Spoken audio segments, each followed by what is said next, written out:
नाज़रीन आज दी वीडियो भी तुहानू फिर खुश आमदीद कहने गुज़श्ता तकरीबन 8-10 साल पहले दी जनाब गल आ। मैं इस पुली तो लगे आस ते इतना मैन डर आ गया जनाब उस टाइम दे फट्टे। लेकिन अल्लाह का शुक्र है इस वक्त जनाब पुली ता प्लेट लग गई आ।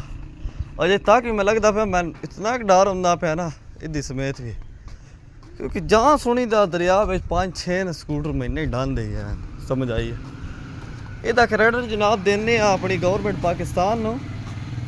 मेरा कसूर गौरमेंट का भी नहीं होंदा, उन्होंने कतरूकार पल्ला करिए तां ही वो भी अगर टुरदे न। असल कसूर आवाम का इदो पुल बंद हो ना बेड़े लटोर पैना। बेड़ा बंद हो जनाब इन्ना फिर उत्तों लाग पैना। ए ओले पहले रामा रूमा इलाज इस आवाम दी है। गौरमेंट तो बेचारी क्या करे, गौरमेंट अगर आवाज़ उठाओ है जनाब। अगर जो पुल बननी है इस पुल का तो मकसद ही नहीं पुल बना है वाली, ये तो आलमोस्ट बनी है। ये तो आवाम का जनाब गौरमेंट का तुसी शुक्रगुजार बनो भाई दोने तो लगन देंदी पई आ। ठीक है जी, पुल अगर जो बनानी है तो किसी होर जगह तो बनाओ मुतबादल रस्ते था। ये तो आलमोस्ट रेलवे की पुल है, इधर तो दन सड़क पा देन।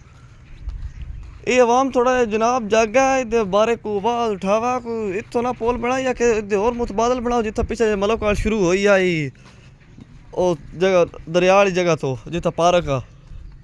ये तो ना भला मनो भी इतों तो लगन देंदे न। ठीक है, ये इस वजह तो जनाब हादसात पेश होने, क्योंकि अगो जंग लगी है। जंग तो बस पानी एक बार छड़ना एक बार दरिया में चंगा जिहा ते खसमाला अपना पैड़ो कार